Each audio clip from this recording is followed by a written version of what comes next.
തുടരുന്ന ആരാധനാക്രമ തർക്കങ്ങൾക്കിടയിൽ റോമിൽ നിന്നുള്ള നിർദ്ദേശങ്ങൾ major archbishop Raphael Thattil അട്ടിമറിക്കുകയാണ് എന്ന് ആരോപിച്ച് സീറോ മലബാർ സഭയിലെ പല പ്രോ സിനഡ് ഗ്രൂപ്പുകളും അദ്ദേഹത്തിന്റെ രാജി ആവശ്യപ്പെട്ടിട്ടുണ്ട് എന്നുള്ള വിവരമാണ് ഒടുവിൽ ലഭിക്കുന്നത്. ഇത്തരം വിവരങ്ങൾ വത്തിക്കാനെ അസ്വസ്ഥമാക്കുകയാണ്. 2024 ജനുവരിയിൽ മാർ റാഫേൽ തട്ടിലിനെ സീറോ മലബാർ സഭയുടെ മേജർ ആർച്ച് ബിഷപ്പായി നിയമിച്ചു.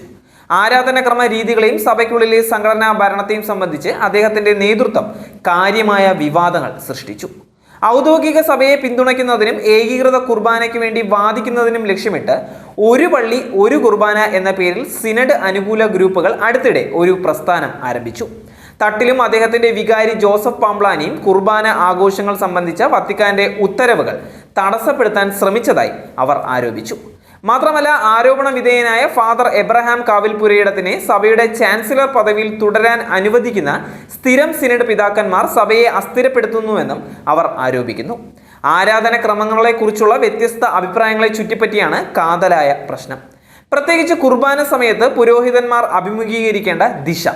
ഈ സംഘർഷം സഭാ നേതൃത്വത്തിനും സഭാ അംഗങ്ങൾക്കും ഇടയിൽ ഭിന്നതകളിലേക്ക് നയിച്ചു. ചില ഗ്രൂപ്പുകൾ 2021 സിനഡ് അംഗീകരിച്ച ഏകീകൃത ആചാരത്തെ നിരാകരിച്ചു. സിനഡ് അനുകൂല വിശ്വാസികൾ തങ്ങളുടെ അതൃപ്തിയെക്കുറിച്ച് ശബ്ദമുയർത്തുന്നു. ആർച്ച് ബിഷപ്പ് തട്ടിലിന്റെ രാജി അവർ വ്യക്തമായി ആവശ്യപ്പെടുന്നു. അദ്ദേഹം വത്തിക്കാൻ കൽപ്പനകൾ അട്ടിമറിക്കുകയാണ് എന്ന് ആരോപിക്കുന്നു.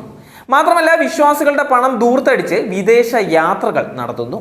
പരമ്പരാഗത ആചാരങ്ങൾക്കും പരിഷ്കരണത്തിനുള്ള ആഹ്വാനങ്ങൾക്കും ഇടയിലുള്ള സംഘർഷങ്ങൾ വഴിതിരിച്ചു വിടുമ്പോൾ സഭയ്ക്കുള്ളിൽ വിശാലമായ ഒരു പോരാട്ടം ഇത് വെളിപ്പെടുത്തുന്നു. വിവാദ പുരോഹിതനായ ഫാദർ എബ്രഹാം കാവിൽപുരയിടത്തിനെ കുരിയയുടെ ചാൻസലറായി നിയമിച്ചതിനെ സീറോ മലബാർ സഭയിലെ വിശ്വസ്തർ അംഗീകരിച്ചില്ല. മാത്രമല്ല, സഭാ ആസ്ഥാനത്തെത്തിയ വിശ്വാസികളെ മർദ്ദിക്കാനും കൂട്ടുനിന്നു. സഭയുടെ രഹസ്യരേഖകൾ സോഷ്യൽ മീഡിയയിൽ പുറത്തുവിട്ടിട്ടും തട്ടിൽ ഇദ്ദേഹത്തെ സംരക്ഷിച്ചു. ലോകമെമ്പാടുമായി 5 ദശലക്ഷത്തിലധികം അംഗങ്ങളുള്ള സീറോ മലബാർ സഭയ്ക്കുള്ളിലെ അസ്ഥിരതയുടെ ഒരു സുപ്രധാന നിമിഷത്തെയാണ് ഈ സാഹചര്യം പ്രതിനിധീകരിക്കുന്നത്.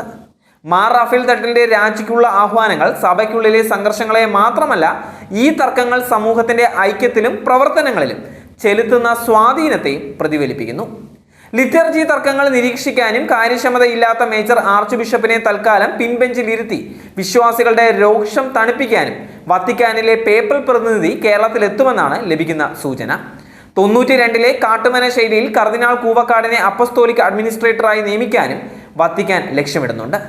മേജർ ആർച്ച് ബിഷപ്പ് റാഫേൽ തട്ടിലിന്റെ രാജി സംബന്ധിച്ച് വിഷയം സജീവമായി തുടരുക തന്നെയാണ്. ഇരുവശത്തും കാര്യമായ പ്രതികരണങ്ങളും പിന്തുണ അടിത്തറകളും രൂപപ്പെടുന്നുണ്ട്.